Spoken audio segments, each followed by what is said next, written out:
Thank you very much. You can hold it for me? Because I'm a clown. I'm not so used to with this microphone and all those things. And so I just want to play with you. Sorry. I came here because I heard someone is speaking about race, class, and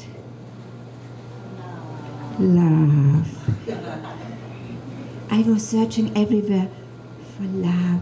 You like love? Yes, you like love. I like you. I want to ask you something. What is love?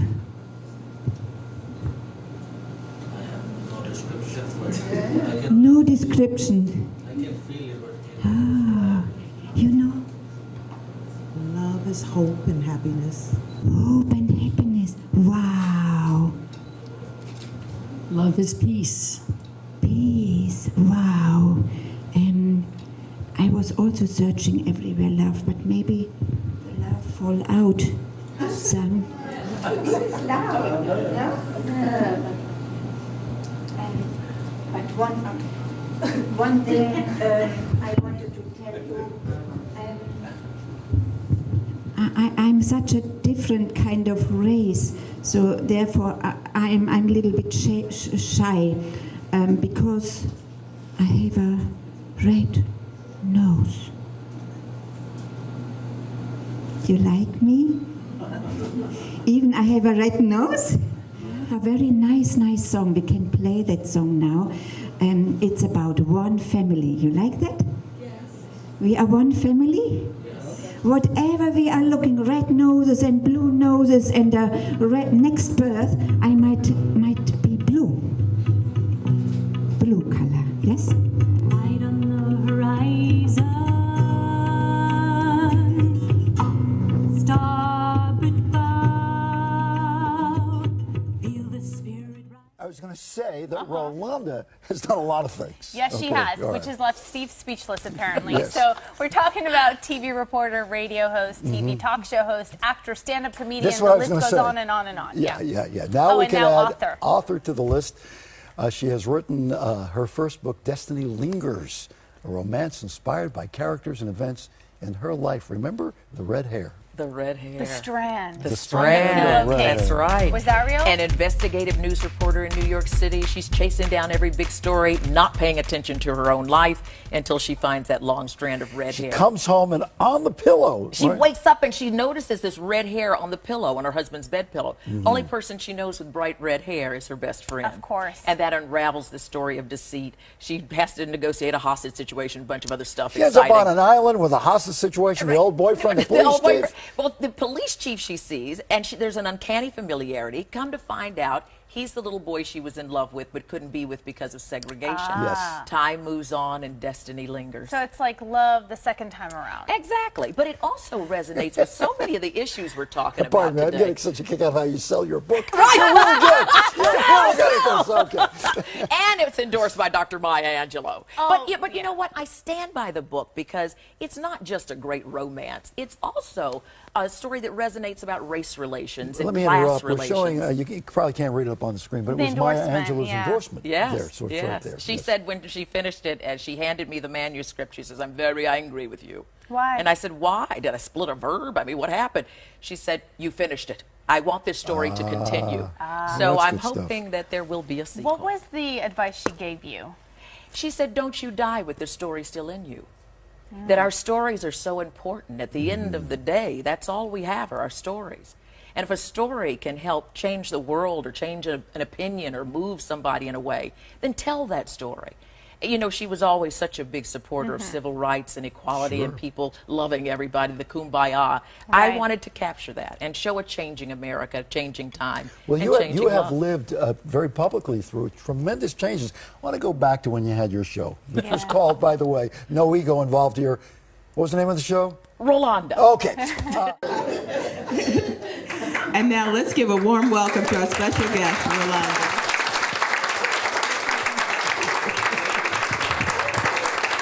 Hey everybody, how are you? You guys guys look so beautiful. And I mean, just everybody looks so beautiful. You came through the heat, through all the demonstrations, all the housing cleanup you need to do probably at home, and came anyway. So thank you so much for being here. You just look so beautiful, and it means so much to me that each of you are here. Sister Jenna has been wonderful. I met her when she interviewed me for a podcast. It was an immediate love fest. She said, come to DC. I said, I'm on the East Coast. Why not? Caught a train. And I love this lady and her generosity. And what I love so much, any place you can go and take your shoes off. I love that. I'm an old North Carolina girl, honey. I'm a barefoot beauty, honey. But anyway, and what I also love about Sister Jenna is when I talk to her on the phone, she's like, hello, Rolonda. I'm like, hey, Sister Jenna. So look, I'm about to get you. And she's like, hello, Rolonda. And I'm like, boy, I sure need a friend like that. So the more I'm talking, the more I calm down. And I know God sent me here because I need meditation. Saying all that to say, you know, I just tell people it just blows me away that now I'm in the romance business. Because I've been waiting around for Mr. Right for so long, I've become the man I wanted to marry. But, I mean, I do all the things around my house a good man needs to be doing. Like paying the mortgage, walking the dog. I take myself out on dates, buy me a bottle of wine. I take me on exotic vacations. I buy me fancy lingerie. But the book really is, it was just a labor of love for me. You know, it was something that had resonated in me like a little crystal. And I tell you, this idea was in my head for about 20 years. And it sat there and it would not go away. My grandparents back in 1948, along with 9 other black families and some white families involved also, decided that they were going to change the shoreline of North Carolina and start integrating the beaches there. In 1948, it was the first time that blacks could own land or even swim publicly on the oceans, you know. So we had a beach house there on Topsail Island in Ocean City, which was the black section. Hey, oh God, all my college friends are here and stuff. I can't believe this, sorry. I digress. But anyway, so we would go every summer and I would spend my summers there. But as integrated as this island was supposed to be at the time, it's an island that's 26 miles long, 1/4 of a mile wide. It was still extremely segregated. The whites lived on one end, the blacks lived on the other end. And something very strange happened. There was classism that I saw, where wealthy whites did not want poor whites living next to them. And they said, you know, they have to live on the other side of the island, which ironically, they lived in the black neighborhood. The trailer parks were next to the black homes. And you know, it's still the beach. And children play. And they have fun in the marshes and want to go crabbing and all of that stuff. But boy, you didn't do it in public because you could risk dying. I remember going to travel to Topsail Island, and there was a big billboard in the 1960s, and it said, "This is Klan country, like it or leave it." And these were the things I was learning to read as a kid. But that didn't take away when we two kids saw each other and wanted to play. Skip to, many years later, I owned my own house there. And in 1996, there was a horrible hurricane called Hurricane Bertha that plowed through North Carolina just a couple of weeks before Hurricane Fran came in and destroyed it. The hurricane was coming. I was there in my beach house. The news reporter in me kicked in. I called Inside Edition where I used to work, and I said, come on, get a crew. I'm going to report live from my porch. Dumb me, right? By the time the news van got there, it was so dangerous, they wouldn't let them cross the bridge. And it was too dangerous for me to even leave the house.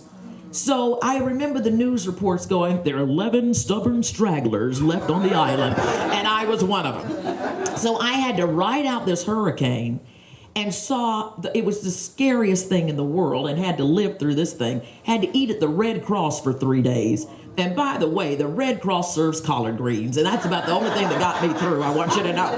But anyway, the Red Cross came through for us, but they wouldn't let us leave our houses unless we had police escort. So this handsome police chief would come and get me every day. And he looked like a Ken doll. I mean, he was just the most beautiful. And we would laugh and joke and talk, even in the midst of all this horrible decay and destruction. And I would remember we would drive around and go, wow, there's that, God, we used to get our bait there. He goes, yeah, we used to get our bait there. And everything we said, we knew the same place that we loved so much. Generations had loved it. And I said, why don't we know each other? Boom, that steel door, I can still hear it. Because of segregation. I'm thinking if I'd have known you as a kid, you might have been my husband today. You know? Seriously, though.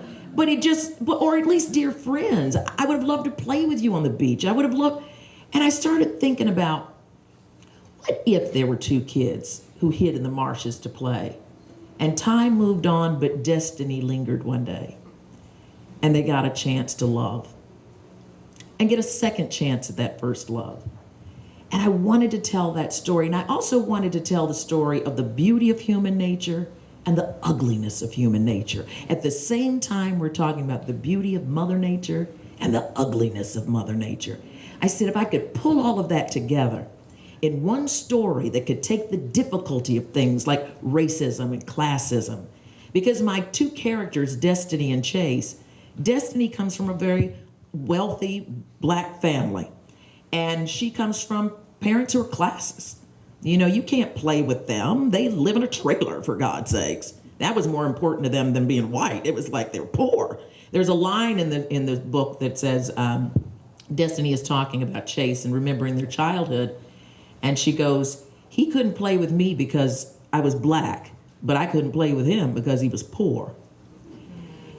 Chase's mother is racist. Just racist, the way racists were back in the eastern North Carolina states that I recognize, the ones you're scared of. But these two mothers did so much damage to love, in a way, by just standing still in their own ignorance, if you would. But just like today, as we're seeing with young people dealing with, boy, they didn't have to go through, you know, I'm 58. So I remember, I'm one of the last generations that remembers drinking colored water, as I tell kids, and I don't mean Gatorade and Kool-Aid, okay? And there are parts in the book. There was this one incident I remember. My mother and I got in this huge fight, and I said, and I remember that time when I was in kindergarten, and you didn't let me go on that trip to the park with my. And she said, wait, hold on. She goes, you remember that little note the teacher pinned on your sweater? And I said, yeah, I was probably telling me what to pack and what to put in the lunch. She says, oh, no. Let me tell you what that letter said. It said, we are so sorry that Rolonda can't go on the trip with us to the park tomorrow because Tanglewood Park policies say that they don't allow blacks and Jews. So I had to go to school the next day with everybody talking about that. And I thought it was my parents. And my mother was like, no, these are the things we hid from you. So even the racism that I might have seen, there was so much I was protected from until really getting an idea of what that was like to survive and what generations before me had gone through. Getting back to what I was saying earlier is what I am so encouraged by in this generation is that young people are stepping up and speaking out. Even today, the immigration demonstrations going on, I'm looking at babies, 12 years old, taking stand in front of millions of people saying, this is wrong, from the mouths of our babes. So they're learning a political situation and a constitution to make good change. You know, Destiny and Chase in the book have to make a decision that we're not going to continue generations of classism. I'm not going to be like you, Ma. You know, what that was wrong. And you know, that's your generation, but we're not going to be like that. We're changing things. So the story is, and I won't tell you everything, you have to read it, is good. but really it's a story that deals with the tough issues of race and class, but it is such a juicy love story. You can feel the tension of two people who have longed all their lives to feel this and have this one fleeting chance. And what would you do at a second chance at a first love? When I go out and I speak to people and we have great conversations about race and class, and we do it in a calm way, nobody's mad when we're talking about a love story. I was very concerned when I went down to North Carolina and had to, face folks in Topsail, and everybody was like, thank you, because it's not an angry book, but it's poignant. It makes me think. And everybody finds themselves somewhere in the book. This is what's interesting, going back to the 20 years. I think it took me about 10 to really get down. After Auntie Maya, who was a very dear family friend of mine for 35 years, she said I would just look at her writing, and, she'd take that number 2 pencil and write on a yellow pad, and she would travel. And I thought, what a romantic life. And I said, Auntie, how do you become a writer? And she says, well, you'll take a verb, you'll take a noun, an adverb, a conjunctive, and a few pronouns. You mix it together, throw it against the wall, and watch it sing. I said, I want to do that. Oh, boy. But it took a long time, and God has a plan all the time. When the book first came out, Loving was coming out as a movie. A story had never been told on the screen until the same year this book came out. And now look at the cover of the book. Who do those two look like? You two. Well, you know this story. But they look like Meghan and Prince Harry. And I thought, how? That's a God wink. It's a God wink.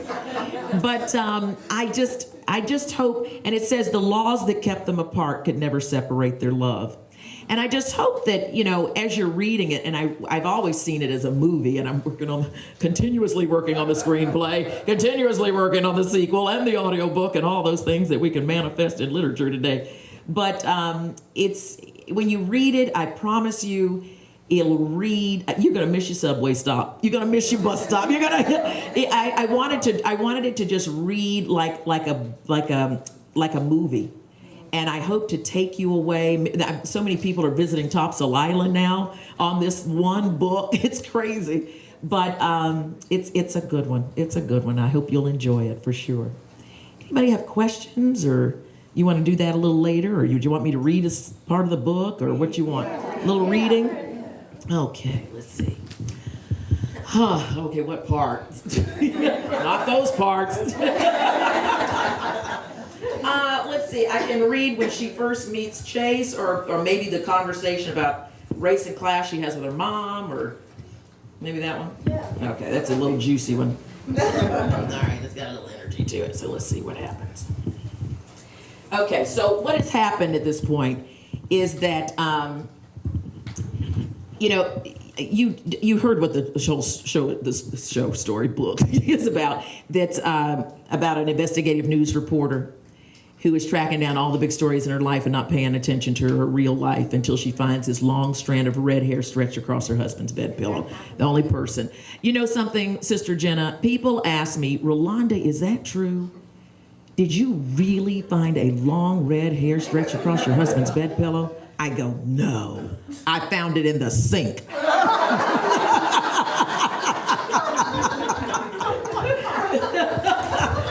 that alone, and by the way, this is a creative nonfiction.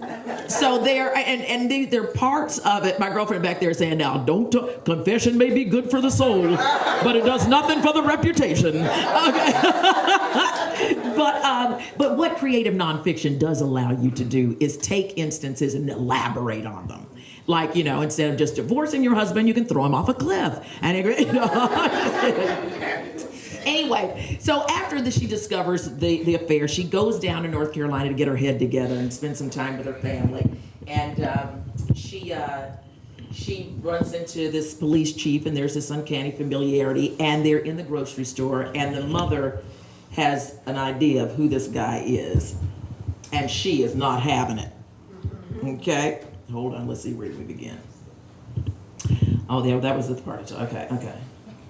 I told you that part about the thing with the... Wait, hold on. I was saying, because this includes the little thing on the thing. Okay, hold on. Okay. No rush? Okay, I don't want to tell you the same story again. Okay.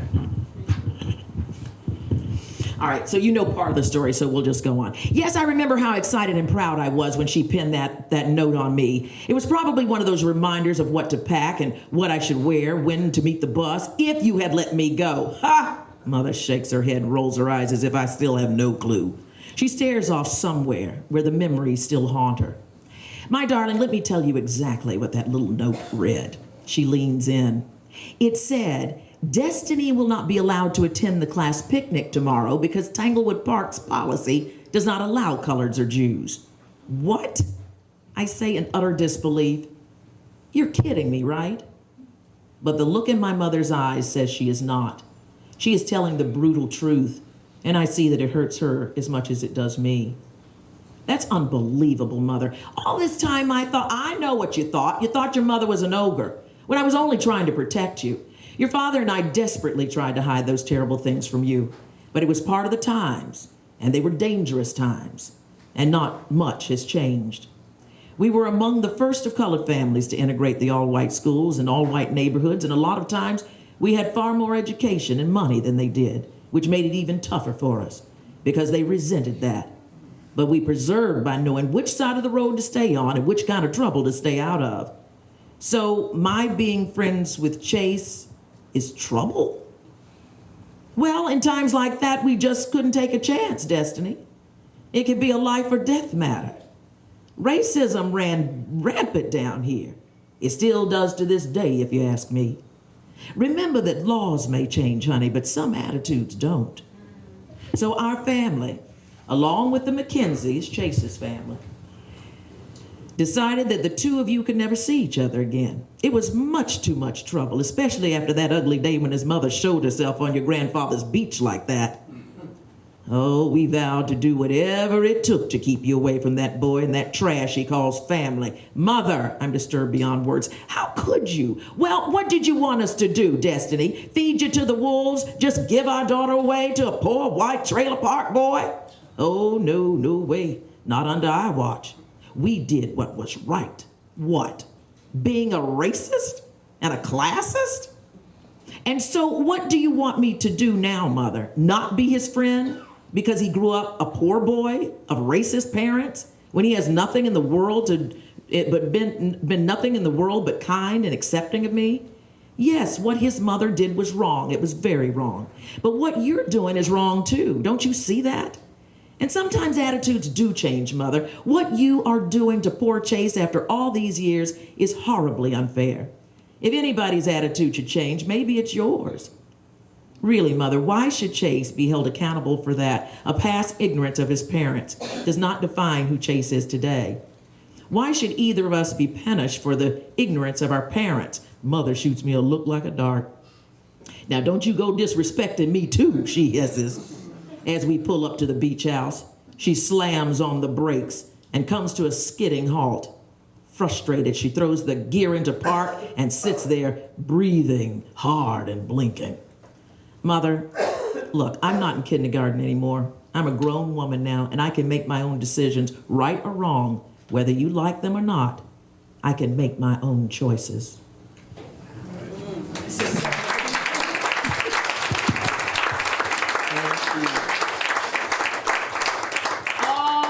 Mothers or something.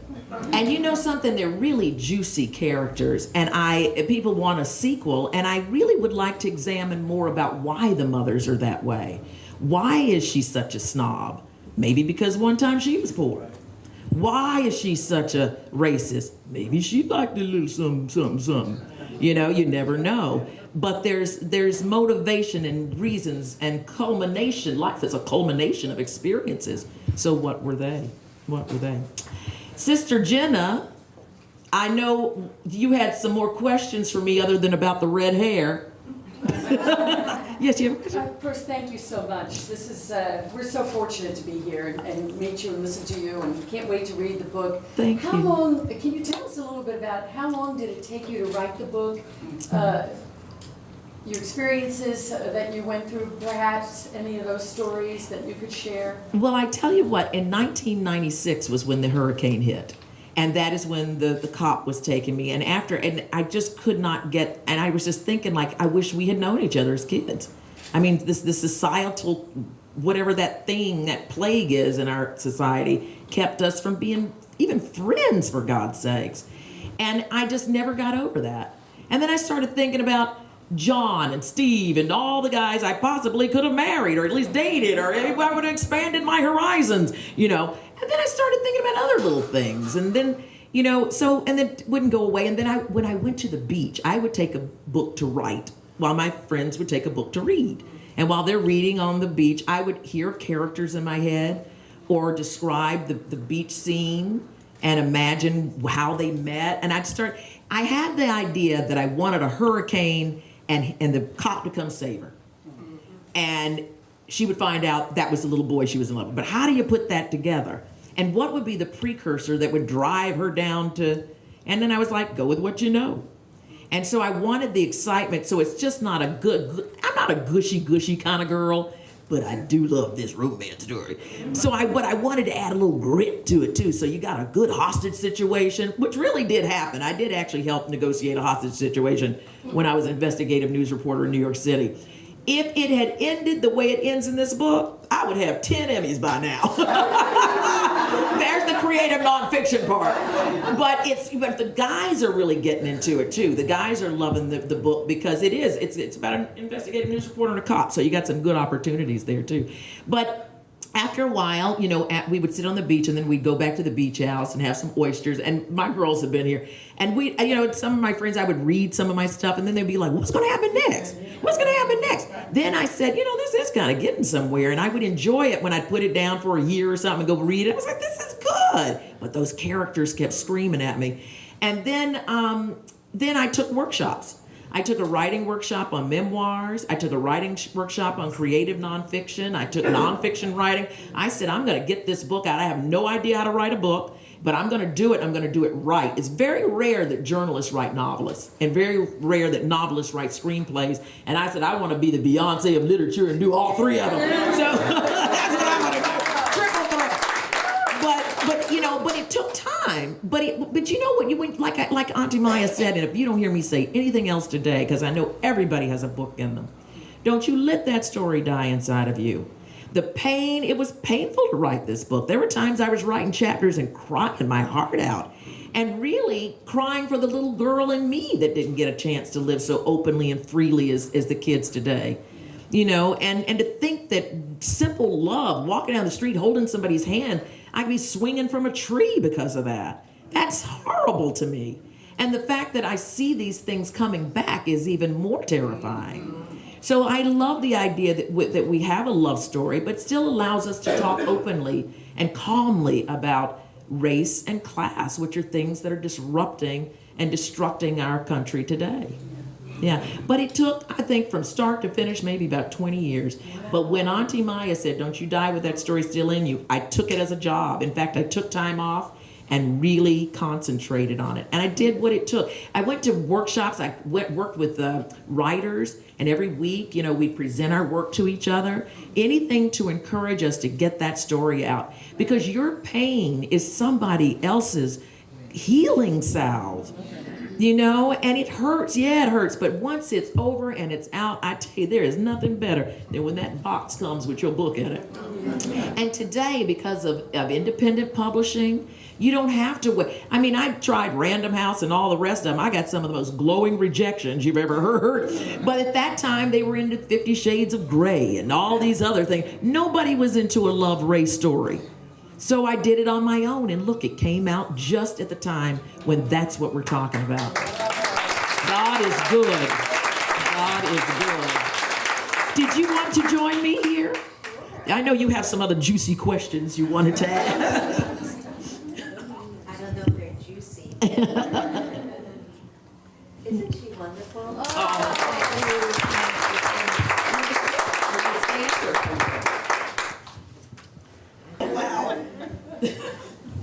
Okay, I gotta calm down. No, just have to keep being yourself. That's why so many people love you. Oh, thank you. I'm so pleased to have you here today, for you to be able to express what this book meant to you. and for us to do a book signing. I hope we'll have enough books for everyone, but you have to buy one before you go, because she's not taking them back in the box. And they make great gifts. And they make great gifts. I have the story to tell you. When I was walking in the back, our two friends came in the room, and they were saying, this book is about us. And I've known them for such a long time, and nothing is more precious than when you have a living story of an interracial marriage that's working. I know Hazel in the back also, and John, they are in an interracial relationship, and I guess after a while it doesn't even matter. Because actually I think we're bonding more to each other's virtues and qualities of character than skin or gender. Would you agree? I agree. You know, it's interesting because, kids under 26, over 65% of them are in interracial relationships. You know, they just don't even think about it. And then I have many people who say, I'm gay, and this is our story. So there were laws that had to change that way as well. So it's been an interesting. Oh, can you hear me better now? Okay, sorry about that. But I was just saying that love deferred is just can be a tremendous kind of love, as we see. But it's something that has resonated, I think, with a lot of people who, for whatever reason, had to defer their love. And when you look at the word love, what's your definition of it for you? Oh, I just say God. Yeah, because God is everything to me. That's my faith, that's my strength, that's my security, that's my peace, that's everything. That I can depend on. What does it feel like? Safe. Wow, I love that. And I think that's what we need to feel. I think many of us are struggling with feeling safe enough to express. I think we're in a very charged environment, and there's a lot of energy that perhaps many of us really not supporting. Anything that puts down another group of people, a race, a community, a religion, to somehow convince another part of the community that you're superior, you're better than I am, definitely, it's, you're going to have to find a lot of inner courage to say, I don't agree with this isn't right. Today we're having the families, the families march on the mall, and I have chosen to somehow not look at those stories all the time. Because my common sense and my heart says, I can't imagine any leader at this particular time. Okay, so it happened 60 years ago, 70 years ago, somewhere in Germany, but I can't imagine these times where we're supposed to be civilized, that people are playing these cards. Caging children. Caging children for the sake of power, to impose fear. What would you say would be our ability? What can we do as a collective to somehow diffuse this reality that we're witnessing? That we will not be silent. I think that's it. It's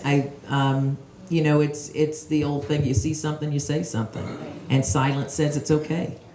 I know that going back to Dr. Maya Angelou, who was such a mentor to me, I asked her during the times of Trayvon Martin and all, remember Zimmerman and all those horrible stories were coming out, and I said, please tell me. I interviewed her, by the way, on my podcast, rolondaondemand.com.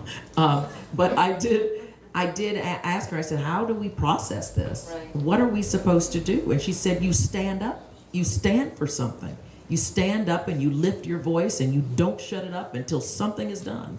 And I think that's what I was resonating with today, the children who had written letters to children in bondage. It was just so riveting and just ripped my heart out, the same way those children were ripped out of their parents' arms. And I thought, look at what this is doing on the other side, that, as I always say, crap makes gardens grow. And if that's the case, we are about to be a rainforest in America. But all of this has got to lead to something positive, y'all. If nothing else, our young leadership, starting at 11 years old, is lifting their voice in front of millions of people worldwide to say no. And that's important, to see our children making a change. Yeah, that's great. Crap makes gardens grow. I know this is probably not the place to say that. No, I love that. No, you can say crap as long as it wasn't the other word. Come on, thank you. We're okay. So the fact that there's a lot of crap and the garden is about to grow, how do we prepare ourselves for the growth? Because there is an energy right now of a lot of exhaustion. A lot of people are tired of trying to fight this uphill battle. That there are powers that be that seem so united, and they're so together on their branding and their messages to keep imposing fear. So here we are, like individually trying to do our own pocketing of ideas or thoughts, and sometimes we don't feel as much as a collective energy. How do we prepare ourselves for the growth? Because I think exhaustion and tiredness is a very huge topic right now, consistently trying to fight for something that is you shouldn't be fighting for. I think weariness and being tired is one thing. Apathy is a whole different thing. I just think we can. It's okay to be tired. Every person who helped make a major change in the world, I'm sure, was very tired, for goodness sakes, but they didn't give up. And I think that even if you just start with something as simple as, hello, good morning, how are you, to somebody in the elevator. Oh, can I help you with your groceries today? Put that energy out there. I find that so many people are afraid of each other. I have noticed a major shift in the way people approach each other, the way they look at each other. I know people are looking at me as a black woman now. I feel, or a woman during the Me Too movement. I know that what is happening in this atmosphere is affecting the way you see me. But if you're watching me, I'm watching you watching me. So there's my opportunity to do something good, whatever that is. If it's, I don't know, I was in Los Angeles driving down a major intersection, La Brea and one of them, and this man was crossing the street, pushing his own wheelchair, like he was trying to get it, and then he couldn't do it, so he turned around, and on every one of these, there were cars. And I was at the stop sign and I said, this is wrong. I got out of my car, I stopped traffic in the middle of the street. I don't know what hit me, but it was wrong for all these people in their Mercedes and their fancy SUVs watching this battered little broken man try to cross that street. I said, this is wrong. I got out of my car, I ran over and I said, let me help you. And I pushed him across the street and got him to safety. Now, he was probably hungry. My car's still over there. But I had to pray on it. And I say, somebody pick up where I left off. Love that. We've got to help each other. And trust, I'm not saying it for applause. I'm just saying it because I know that's something everybody in here would do.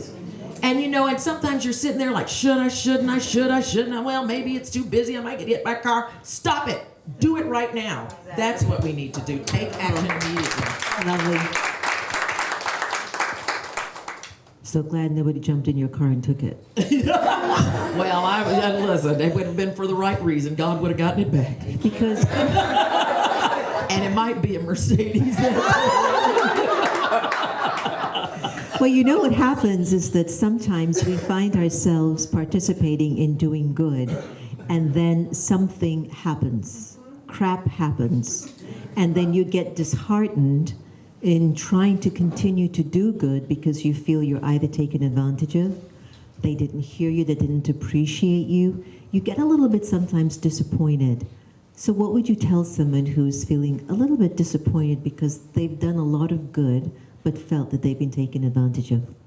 Well, I think, sometimes, what is that old saying that you keep digging and digging and digging and then you give up and you're like this far from hitting the well? You just don't give up. You have to believe that, I always believe God believes in matching grants.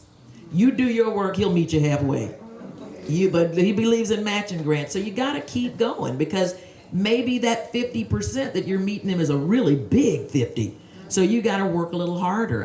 There's, goodness knows, just in changing careers and, love life, and you just get tired, but it doesn't mean you give up.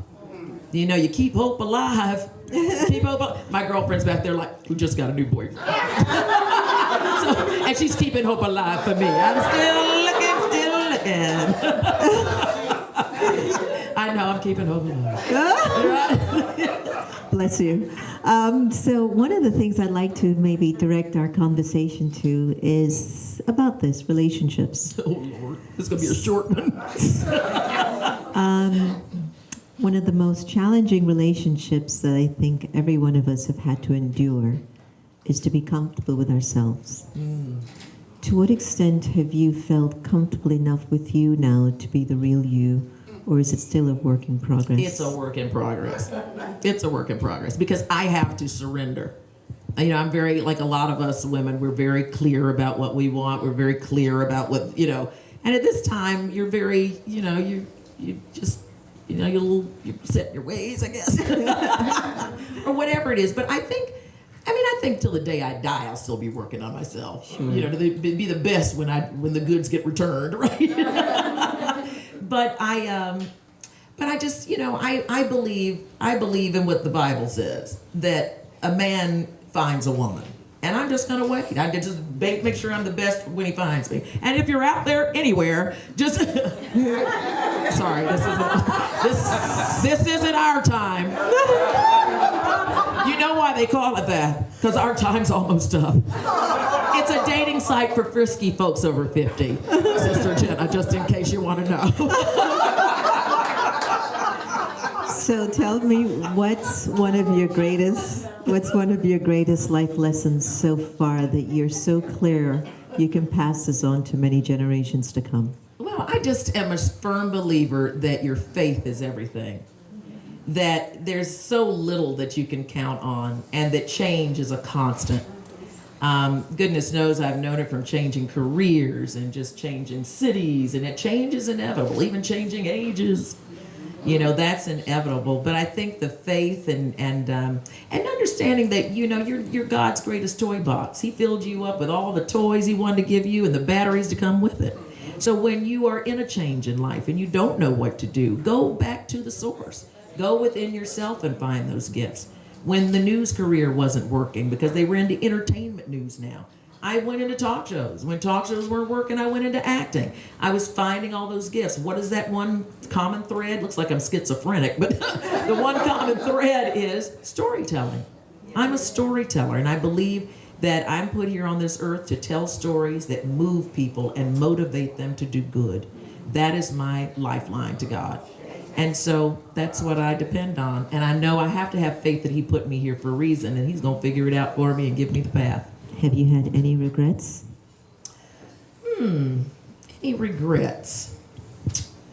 No, because I've learned from everything that would have been a regret. Do I have any regrets? Do I ever call you with any regrets? No, we've known each other since we were 17. If I had a regret, she'd remind me of it. No, I don't know. Any regrets?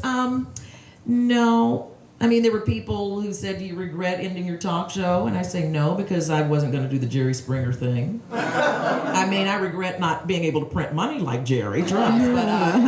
But you know, I think there's certain things that also go with your integrity in life. And much of life is knowing what to say no to. Because you wouldn't have the respect for me or my book if I had done some of the things that the TV business was asking me to do, and I wouldn't do that. So you have a lot of core values, which is it's a rarity today. We appreciate that. Are there any questions that anyone in the audience would like to ask Rolonda? Please come up. We need a mic. Here, you want? Oh, we need a mic. Oh, you have cards, and okay, there are cards. You want me to pass? No, that they have cards. There were cards that were passed around, I was told? Yes. Oh. Okay. I could just hand you this mic. So do you sing? I can belt. Can you belt one right now? No, that wouldn't be appropriate for any. No, you know what? When I go to karaoke, I can do. You belt. I can do Fever and Big Spender. Okay. I bet you're good at that.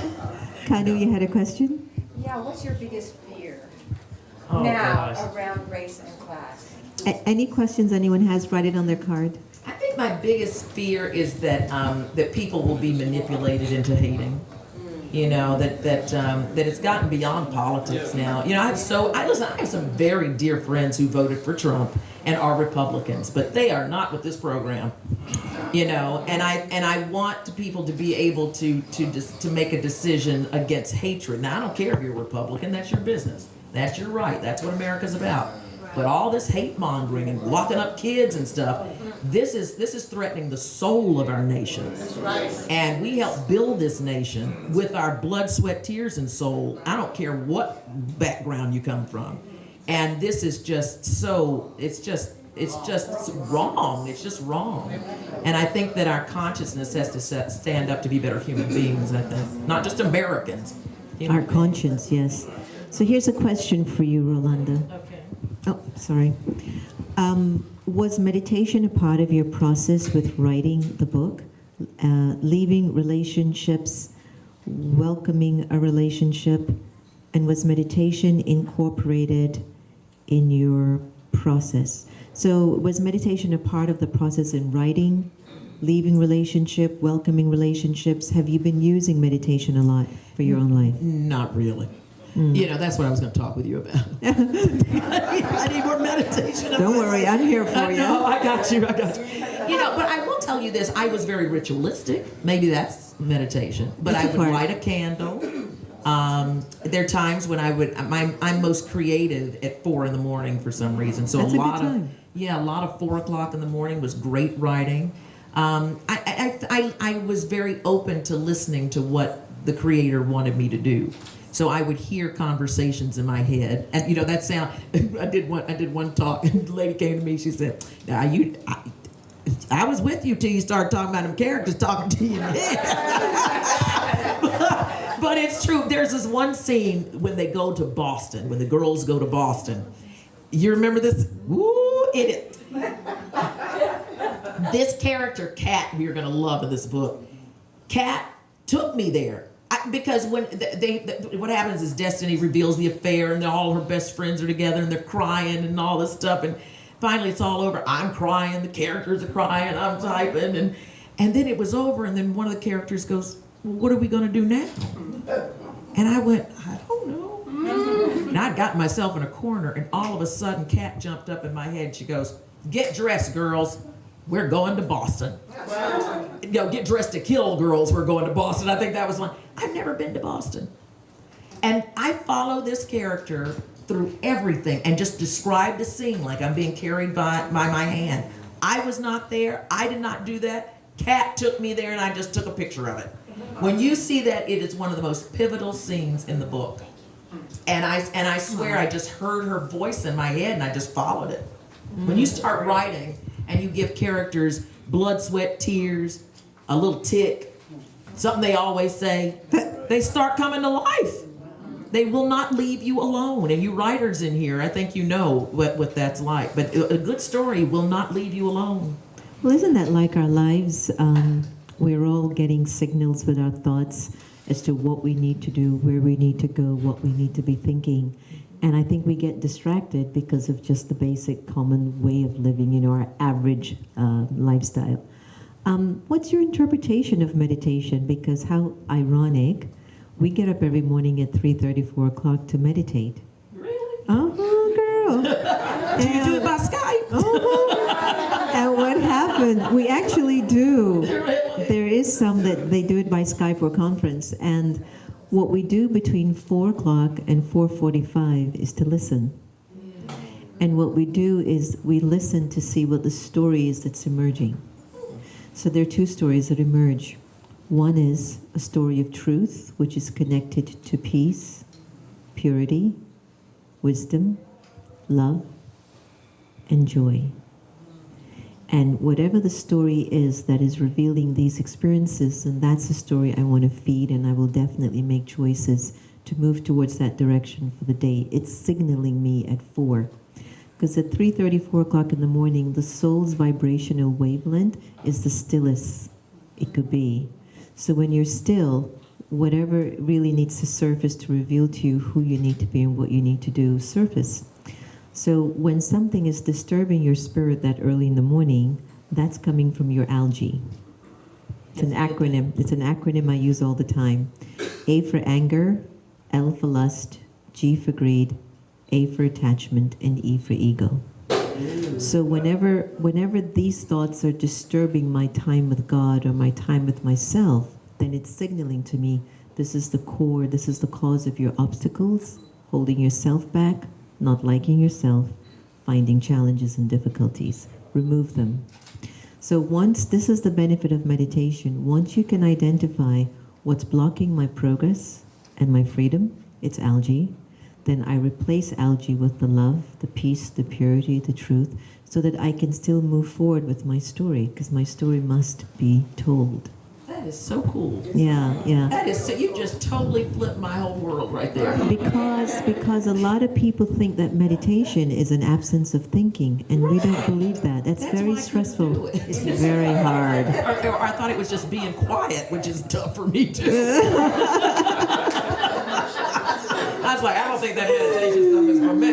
No. And I think one of the reasons why in the West we tend to sway away from meditation is that there's this misunderstanding that we're supposed to stop thinking. Absolutely. And it's not that. We're supposed to identify the right kind of thinking that connects to our ultimate goals and visions. So basically what you said is stop the stinking thinking. There you go. And just replace it. There you go. There you go. There you go. So now with the Me Too movement, can women make America great again? Who did that? Women have already made this nation great. Listen, there are two types of people. Women and people who come from women.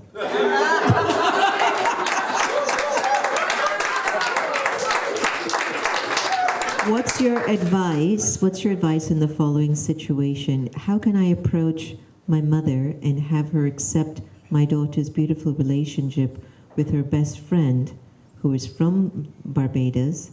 My daughter is 13 and Caucasian. How can you what? What was the... How can I approach my mother and have her accept my daughter's beautiful relationship with her best friend, who is from Barbados, and her daughter is 13 and is a Caucasian? Wow. You know what's interesting? I think it reminded me, I went to my 40th high school reunion, and I was only black in this all-female girls' college preparatory school founded in 1772. And we're still all the best of friends today. And, you know, I was hugging my girlfriend Elizabeth, and we were talking about my book, and we were talking about race, and, you know, how interesting it was, and all that. And she said, I have to tell you something. And I said, what? She said, do you remember when we graduated? And I said, yeah. And she said, remember how we all hugged each other? We were hugging each other. She said, my grandmother would not speak to me for hugging you. She said, if you ever touch that girl again, I will disown you. And I said, are you kidding me? Because we were like this. And you know, it was something that, I know that's not who Elizabeth is. Yeah, yeah. And I don't know, whatever her mother did made my friend Elizabeth. So I don't even... You know, and I talked to Elizabeth, and she was like, you know, that's just who she was in her generation. And I got the impression that they just let grandma be grandma, and it wasn't that much a deal. But the bottom line was that the daughter of the grandmother said, my daughter will not be this way, and made a decision. You just don't bring it around grandma, but it doesn't mean that you stop the progress of your child's love. It's funny, my dad's Indian, and my mother's African Caribbean. And my grandmother on my father's side was so prejudiced towards Sister Geeta. She gave her such a hard time because she was African.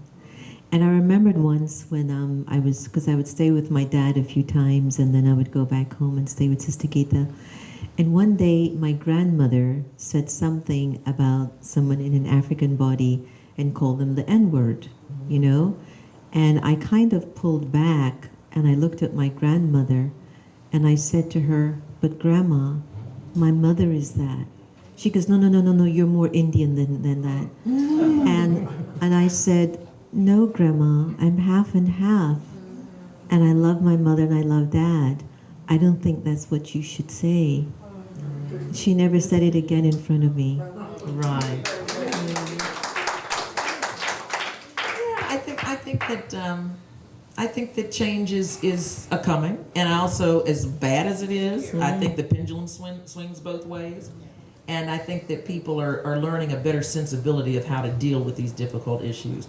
You know, I think there was a time when we would talk race and class, and we'd just shut down and nobody say anything. Don't upset the boat. But it's so important that we have conversations about it and discussions. Yeah, I'd like to ask my question. First of all, it was admitted on tape that this was based on us, so when we get the royalty checks? I tell you what, I'm going to interview you on Rolonda John. Secondly, I lead an Afrocentric life, and this is my beautiful wife, just the tip of the iceberg. And yet recently, I had the black card played on me. And I'm wondering, I'm not one to sit still, and I'm trying to figure out what to do about it. What was the black card? Well, somebody made a judgment about the way I think based upon my color that was black. And accused me of being racist, basically. And it was very hurtful and very wrong. And so I'm just bubbling up with things to try to do about that, because I don't sit still for things like that. Yeah, I'm not quite sure what the situation was or what. It would take a while to explain. Yeah, but the bottom line is not true. Yeah. You know, what other people think about me is none of my business. Yeah. It really isn't. Yeah. I just can't get bogged down with it because you either like me or you don't. That's just the way I am, you know. Yeah. And I don't get bogged down with it. That's just a tough way to say it, but I'm sure it hurts your feelings. Yeah. But you know that's not true. Yeah. But at least it gives you an insight on the way some people think. And you know, I don't think I don't think the majority of people are as crazy as the ones we're seeing. Yeah. I think most people in this country are beautiful people, decent people who help each other. Mm-hmm. Look at the communities all across this nation. We have wonderful, but it's just those few that are just They're getting all the media coverage. right and getting the media. Well, you know, the media is based on making y'all scared so they can make money. Get some ratings. If everything was and let's face it, we don't go to the movie and pay all that money to see a bunch of people happy. It's something that we like, because if we weren't, That's why we don't charge for our programs here. that's right. Right, exactly. John, can I say something? I think that whenever I'm in a position where I feel that someone has spoken to me without virtues, is what I call it. It could be a black person pulling some card, it could be a Chinese person, it could be a Republican, it could be a Democrat. Try not to get distracted by the labels or the titles, because you'll never get to the root of where the problem really is. It was just unfortunate that the person lacked their virtues at the time they were with you, one. The second aspect is, was I in my power of virtues, two. So both people had an opportunity to work on themselves to see how we could move this very low vibration forward. Because you shouldn't have to walk around feeling hurt or bruised and ready to, you know, go hurt somebody, you know. So this is where, I don't mean you would physically hurt someone, and this is where I think that the times that we're in, they're giving us an opportunity to check ourselves as well as to go beyond the skin. It's an age to go beyond language, race, gender. It's no more that age.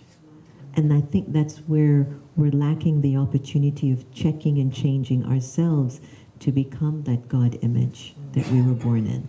So I just wanted to add to that story. It's also, absolutely. I like that. And also, everything is so based on fear today. It's that you almost want to turn to people and say, "What are you afraid of?" Anything that would make you act that way or say something to me that way. What are you afraid of? And you might learn something deeper than just they may want your attention. You know. This is an interesting question. What do you think about this audience that's in front of you? Oh my God, I just love you. If I can do one big group hug. In fact, let's do one big selfie before I leave. Yeah, on the way back. You know, the energy is so wonderful and so receiving, and there's nothing, you know, you can't even put into words what it means to have the type of support that you're given. You know, when you crack your chest open and show your soul, and people come and listen to your story. You know, most of us just listen to me. Do you see me? Do you hear my story? And that's accomplishing such a beautiful thing. And I thank you so much. I really thank you. We thank you too. What did you feel when you first stepped into the museum? I was like, alrighty now. No, they were so peaceful. I didn't know what to do. She said you could take off your shoes and then put on the booties. I said, where you want me to put my shoes under the table? She was like, no, we have a room. No, but you know, I knew it was a sense of peace, and I had gotten to know you. And my thing was just keep your voice down and behave. Just get through this. Be really calm.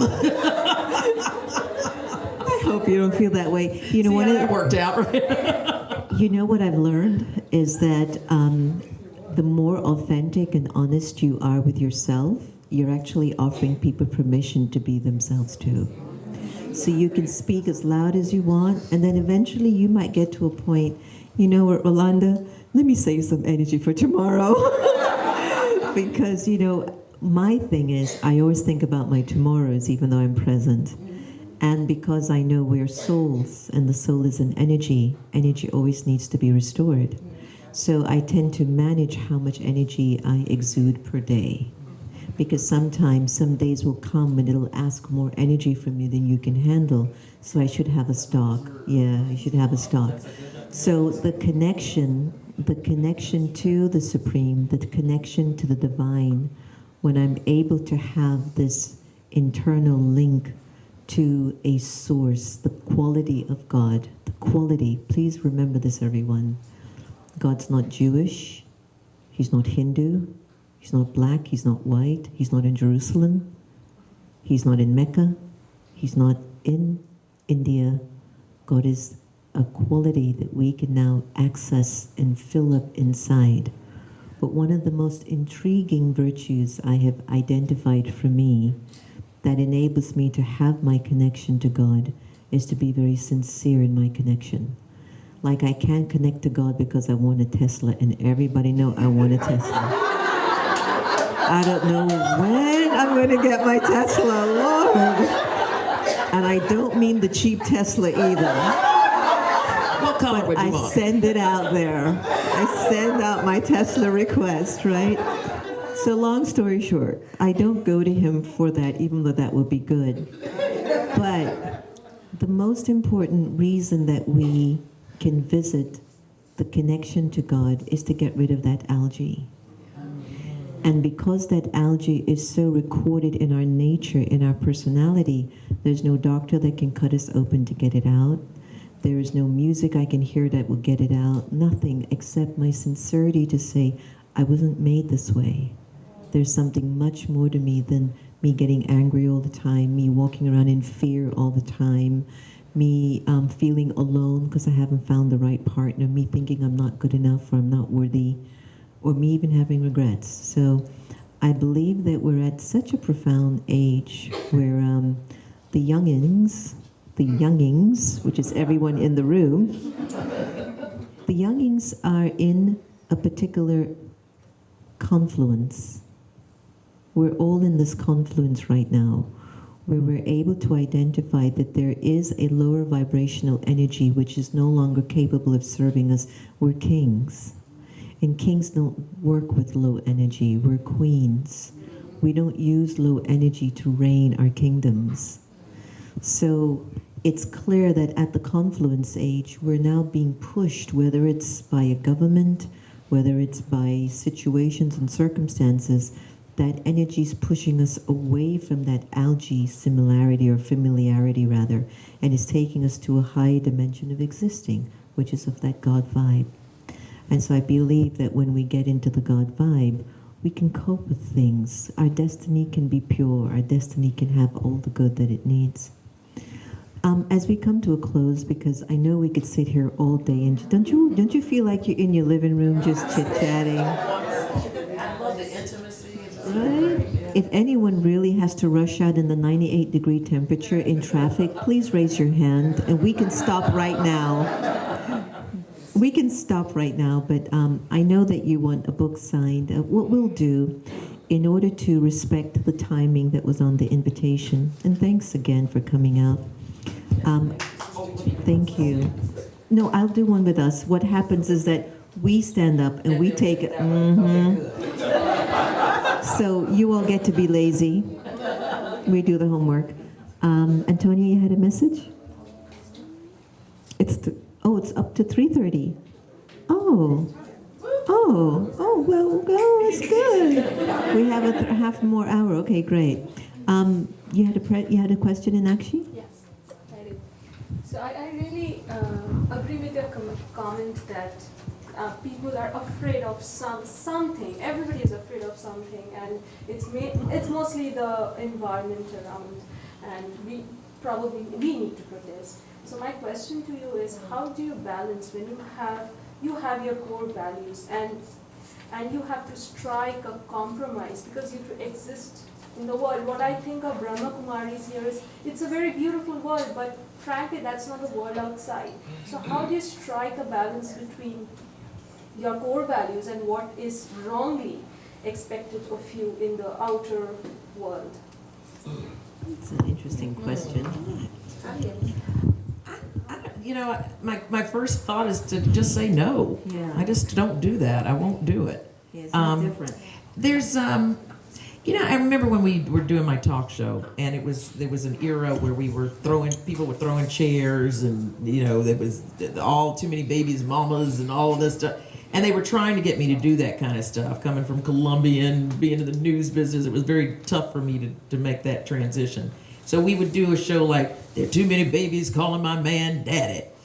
And it was like, that was the compromise, because I knew that would get my talk show audience in. I know they would think women would be screaming at each other. And so for the first few minutes of the show, we'd get him going and riled up. But what I was really trying to talk about was Clinton had just passed a deadbeat dad bill, that women had the power to demand that these men take care of their children. And let's look at the psychological effects of a kid who's sitting by the window waiting for daddy to show up and he never comes. What are we doing to our children? So that would, to say that's our show today, nobody's going to watch that. So I had to make a compromise to survive to a certain point. And then when they want the whole show to be, forget all that other stuff. I can't do that. So that's probably a kind of far-fetched example, but I can only think that there are just certain things that you won't do, to a certain point. Compromise is all part of everything in life, but... Can I add? Absolutely. I don't believe that anyone in negativity or darkness can pull us into their dimension unless we want to. And please don't underestimate the power of a good person when they're out there in a very dark world. They can impact many changes. It just might not be as impactful or fast. But remember, you are protected by your own light, not because of the dark that you carry.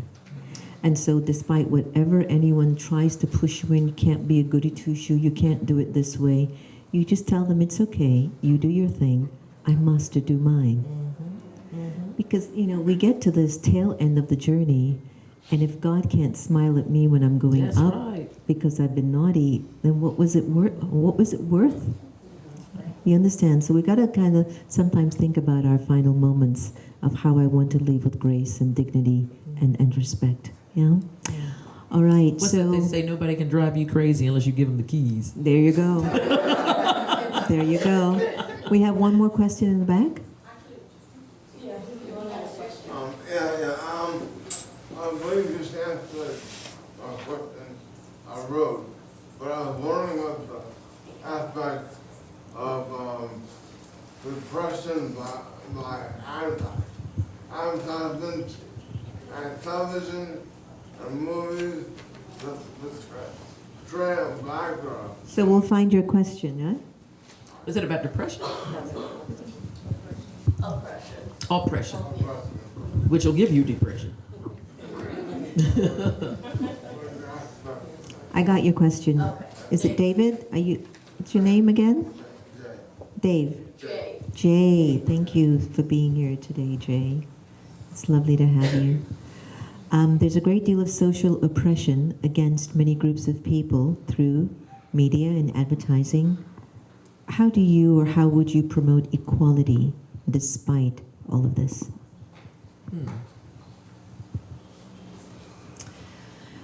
Let's see. I'm trying to figure out how to answer that.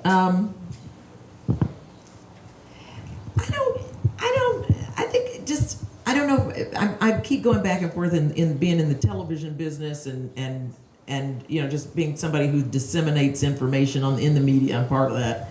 And I also am part of a lot of things I don't like seeing in the media. I'm very disappointed that I'm not going to say we, but there's so many of the so-called reporters out there who are not journalists. They were probably pulled off an entertainment desk and made to turn into look like a reporter person, but they don't have the integrity and the commitment and the creed that we take as journalists, so the people shall know. They just want to be first with the big ratings rather than being correct a lot of times. And I think that sends us in a tailspin. And it also drives people to think certain thoughts about certain people or because we don't have all the information. I mean, let's face it, hatred and prejudice is ignorance. I think that we can't wait for media to make changes, but I think just how you've been here today, you don't care about race or situation or who you're with or where you're with. I think for us to break away from the division is to just be inclusive and just to meet people who are honorable, talk to people who are honest, have a lot of integrity. When I had Rolonda on my show a few weeks ago, she shared something with me that touched me a lot because she says, I'm really breaking away from people right now who just aren't supporting my values or my higher self anymore. And I'd love for her to talk about why she decided to do that and how does she feel now breaking away from folks that are just not, supporting her higher self. I don't know, maybe it's age and maturity or you just get just enough already. You just get to a point where you're either with me or against me. That there's some people I let go because they're just so negative. Every single thing is an issue. Everything. Oh my God. They never. She might have to go in a special place too. No, seriously, because people just bring you down. They just bring, and it's enough already. Just, if you aren't going to change, I can change the situation. Yes. There's some people you keep on short-term visitation rights. You just don't do it. It's, I don't care who it is. It's just, you just can't do it. Or there are people who are always gossiping, or there are people who have a different lifestyle than yours that you just can't deal with. But it comes a time when that stuff starts splashing off on you, and you can either become that or be more becoming by getting away from it. And how are you feeling now, reducing all that energy? I feel great. I feel great. I just put my foot down and cut it out. And I would like to concur that. I highly recommend that this is a time that we can't be around a lot of high maintenance, lower energy. It's not our worth, it's not our value, especially if you feel called to do more in society. Be very mindful of the company that you keep, especially now. A lot of people got trickery out there. They're always borrowing something from you and never doing, the trickery. Yeah. All right, so we're going to take a moment to thank Rolonda with a big clap and a big smile.